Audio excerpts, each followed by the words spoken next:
There are many kinds of problems that we encounter on a daily basis.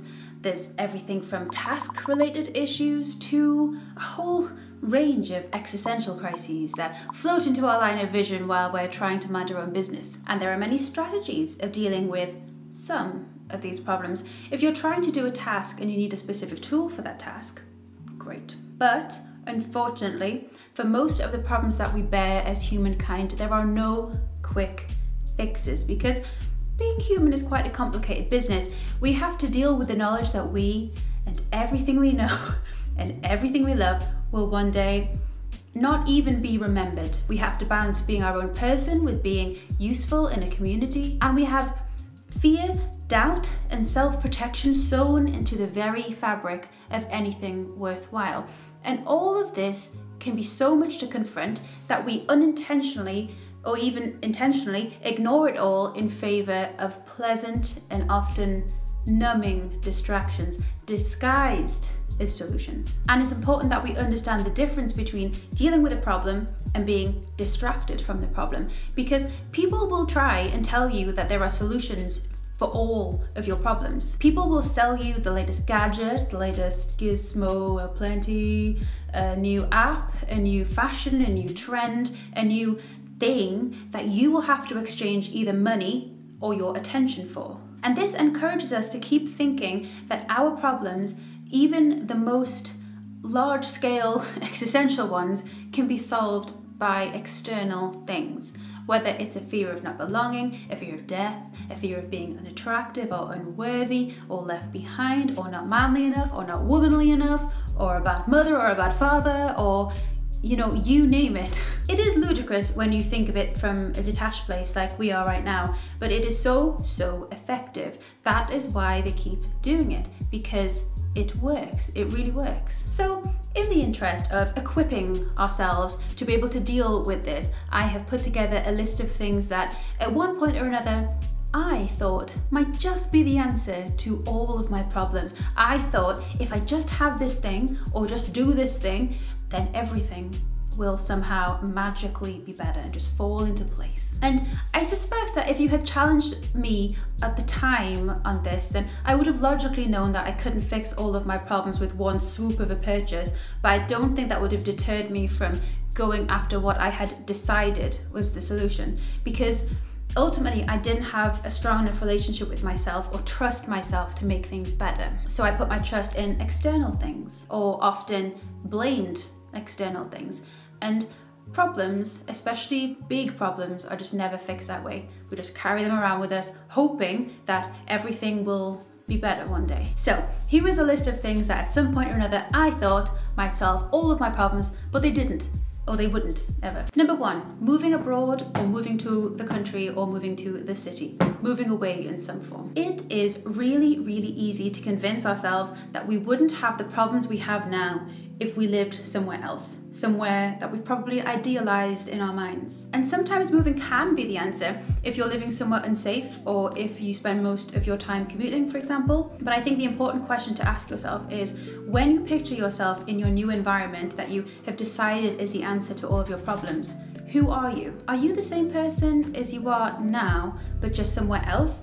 Or have you started to believe that if you only moved somewhere else, you would be the person that you've always wanted to be? Because the truth is that wherever you go, there you are. If you don't have a strong relationship with yourself now, moving somewhere new isn't going to fix that. It might very well be a component in a larger web of things, but as soon as you decide that the problem with your life is your location, you are setting yourself up for disappointment. Reality is reality wherever you are. Number two, finding the right outfit. Clothes companies are really good at making us think that the thing that's missing from our lives is the right outfit.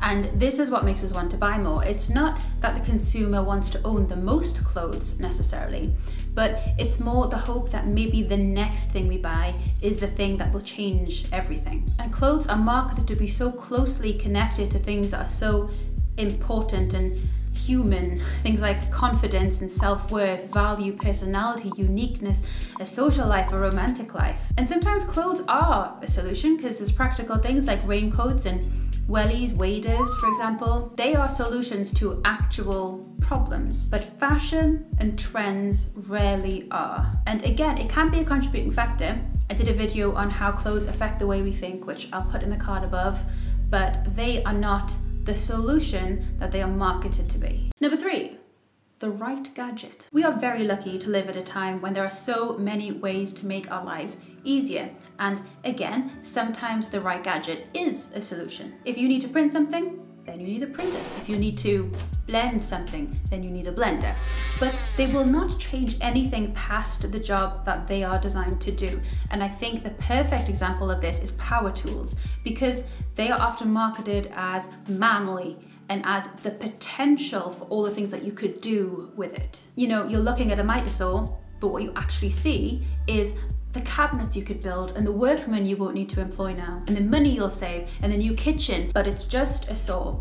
It cuts big things into small things. I think there was an episode of Marie Kondo where the man of the house had a bit of an addiction to buying power tools because he felt that it made him more useful to his family. But he never used them, he just really liked the image of being someone who owned all of these things. So his fear of not being useful to his family informed all of these unnecessary purchases of things that he never even used, and multiples of those things as well. It's really important to let the absence of something inform its purchase whenever possible. Like before you buy the miter saw, you should ideally be standing there with, you know, one piece of wood going, how am I going to turn this into 2 pieces of wood? And then it makes sense to buy the saw. But until that point, or until you're almost at that point, really question what the real reason is that makes you want to make that purchase. Number 4, the newest thing. So people like new and novelty and change because new is exciting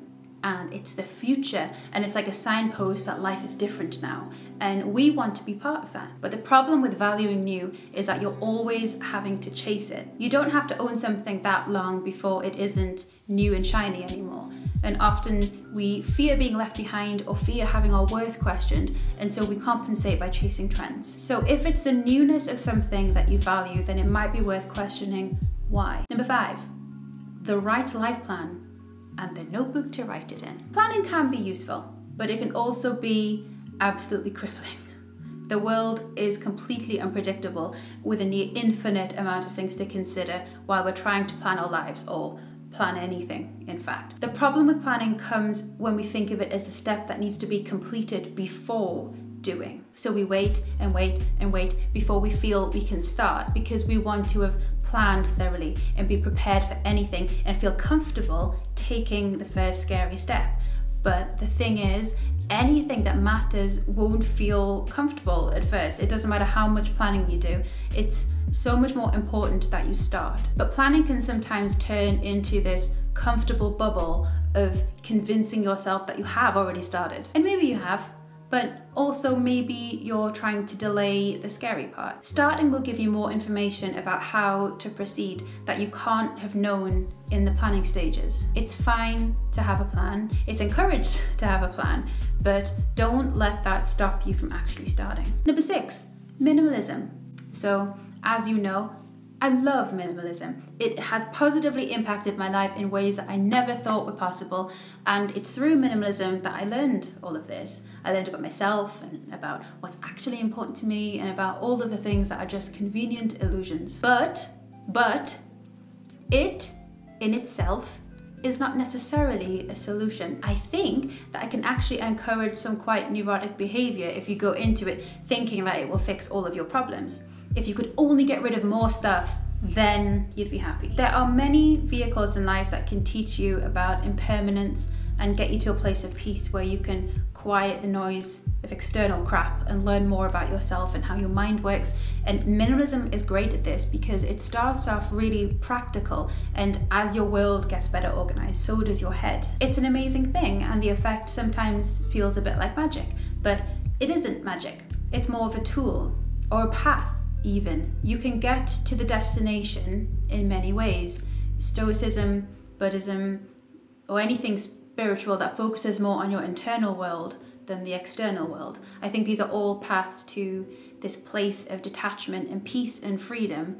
And minimalism encourages you to do the work that will inevitably make your life better. But it's the doing of the internal work that creates meaningful change, not minimalism itself. I think it's just way easier to put faith into things other than yourself, because to trust and rely on yourself is to value yourself, and that is quite a difficult thing to do when we're told that our value comes from all these external things. It's so much easier to distract yourself or value illusions of growth instead of listening to yourself and understanding what you need from you.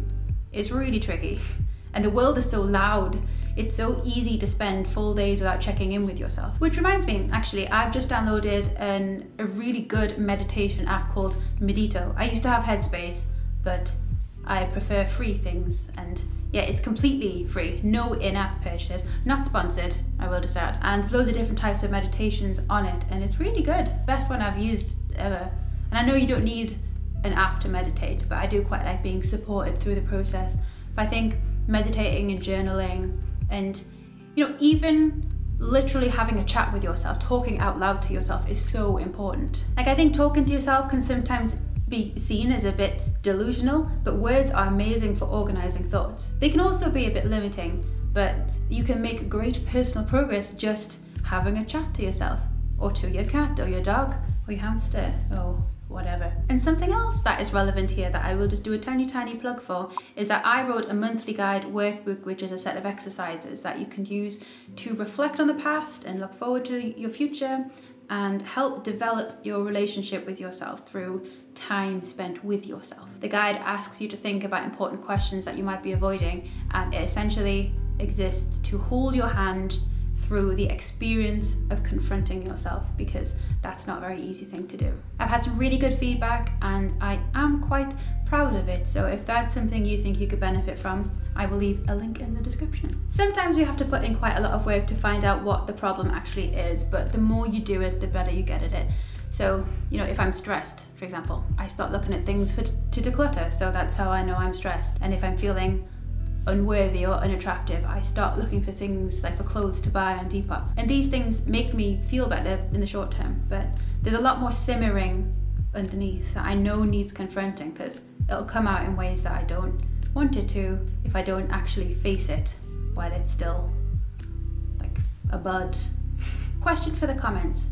What did you think was going to change your life or turn you into your ideal version of yourself that ended up not being the case? Thank you so much for watching. If you've made it to this point, please don't forget to like the video and subscribe if you haven't already, and I will see you down in the comments. I hope you're all doing very well. Thank you so much as well to my patrons for your consistent support. Keeps my heart warm. Thank you so much, and I will see you very shortly.